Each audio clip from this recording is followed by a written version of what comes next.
Assalamualaikum warahmatullahi wabarakatuh. Teman-teman, jumpa lagi dengan saya Beta Terapi. Di kali ini saya berada di Jogja dan sedang bersama dengan teman-teman. Tetap kita membahas program-program kita ya. Yang kali ini kita lagi fokus pada bagaimana membuat seorang anak yang tadinya kecanduan gadget sembuh ya. Ini kita bersama teman-teman, nah ini dengan Mas Edi dan dengan teman-teman yang lainnya itu banyak banget tuh.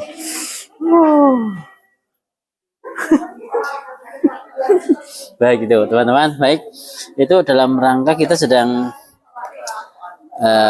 bicara tentang bagaimana sih melepas ketergantungan ya, tergantungan seorang anak dari gadget yang seolah menghibur tapi pada akhirnya malah mengganggu. Nah, ini pasti menjadi keresahan semua orang tua yang kadang masih bingung ya, bagaimana sih cara untuk mengatasinya. Oke, baik teman-teman, nanti kita lanjutkan ya. Ini mau jalan ke ruangan, sambil jalan kita bisa ngikutin ya. Yuk Mas Edi, kita jalan Mas Edi.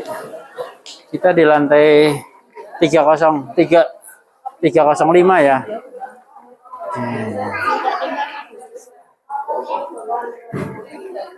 Baik teman-teman, kali ini kembali bersama Beta Terapi ya. Saya sendiri Beta Sugiarso, dan saat ini terus kita akan bicara tentang kecanduan game ya. Karena nambah kesini nambah banyak ya klien-klien yang ditangani di tempat terapi saya Beta Terapi terkait dengan anak-anak yang dengan game itu sudah melekat dengan erat nih. Nah, ini bahkan ada juga yang pasien-pasien yang sudah masuk di ruang perawatan jiwa karena dia nggak bisa dilepas dari game. Bahkan ketika orang tuanya meminta, dia ngamuk ya, marah-marah, dan bahkan cenderung melakukan kekerasan. Nah, ini sudah terjadi sampai seperti ini. Ini upayanya ya psikofarmaka ya, diberikan obat-obatan, diberikan penenang supaya bisa teratasi dengan cepat karena kondisinya darurat psikiatri. Nah, baik teman-teman, bagaimana sih upaya awal ya supaya kita sebagai orang tua itu bisa mencegah ya, meskipun kita tahu bahwa game itu satu soft skill ya yang ketika dimiliki oleh seseorang itu juga sangat bermanfaat gitu ya. Dan ketika seorang anak bisa bermain game itu menunjukkan bahwa keaktifan berpikirnya itu responsif ya, cepat, berarti aktif ya.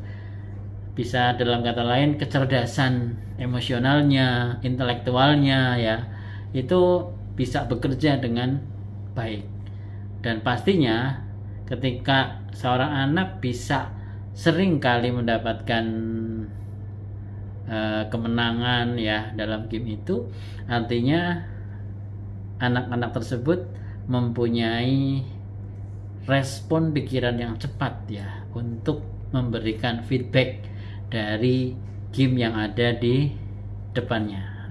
Oke, nah ini hal positifnya. Namun seringkali ketika permainan itu terlalu dibawakannya terus menerus yang pada akhirnya dia nggak bisa lepas.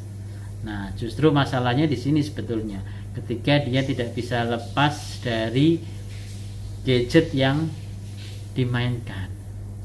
Nah, kalau sudah nggak bisa lepas, nah ketika orang tua tidak segera mengambil tindakan, satu upaya-upaya yang bisa mencegah hal ini berlanjut ya, ini akan sangat berbahaya karena menjadikan anak masuk dalam dunia game itu sehingga dia nggak bisa lepas dari game itu, seolah tanpa game itu dia hidupnya sepi gitu ya, dia merasa nggak ada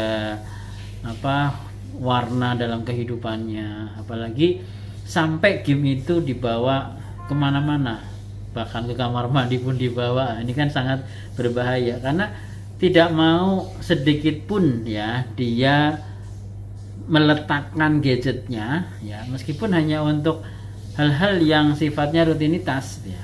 misalnya di kamar mandi, sholat ya, belajar. Nah ini yang sering kali pada umumnya terganggu adalah ketika seorang anak nggak mau belajar, malah fokusnya pada game.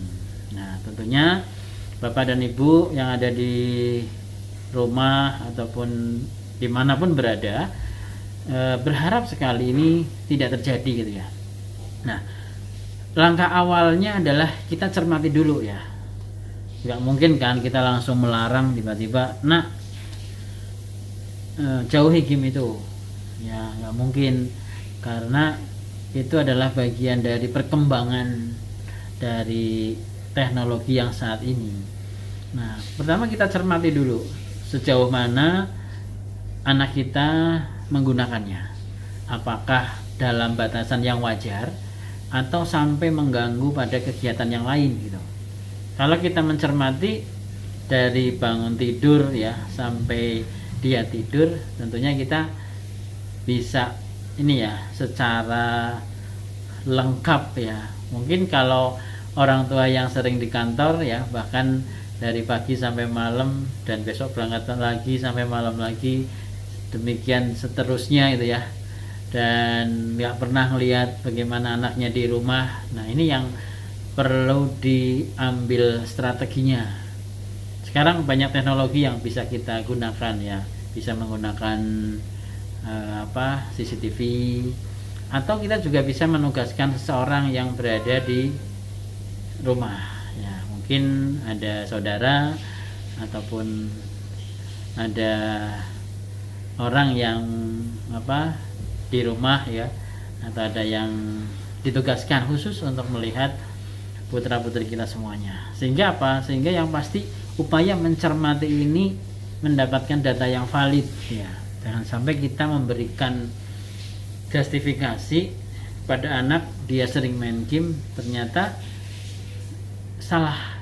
Nah ini akan menimbulkan ketidakpercayaan, bisa jadi malah nanti dibalik ya orang tuanya. Nah buktinya ketika seorang anak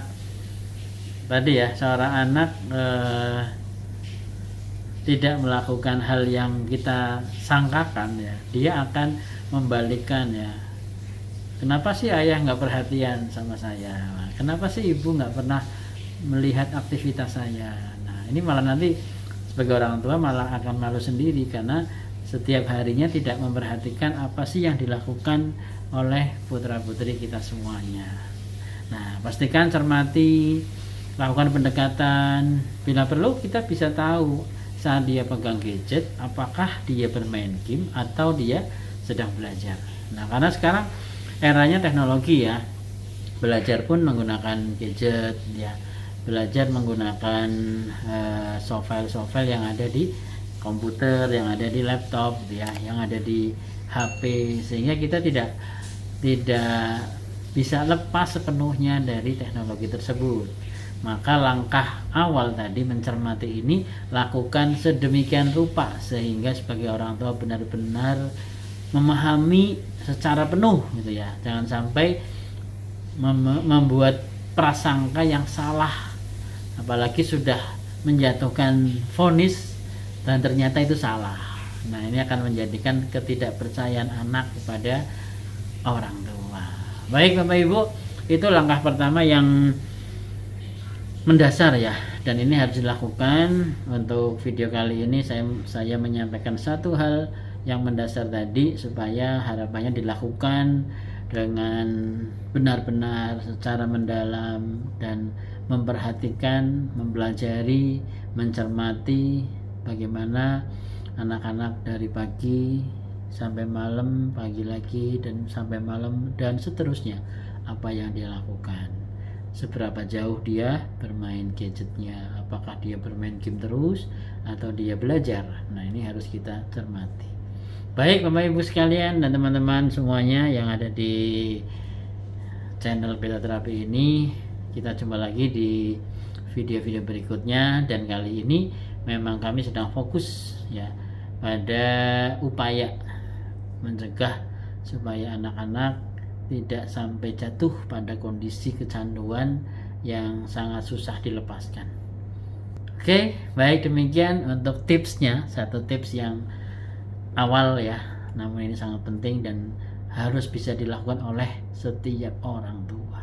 Baik, demikian, terima kasih dan sampai jumpa lagi di channel YouTube Beta Terapi. Assalamualaikum warahmatullahi wabarakatuh.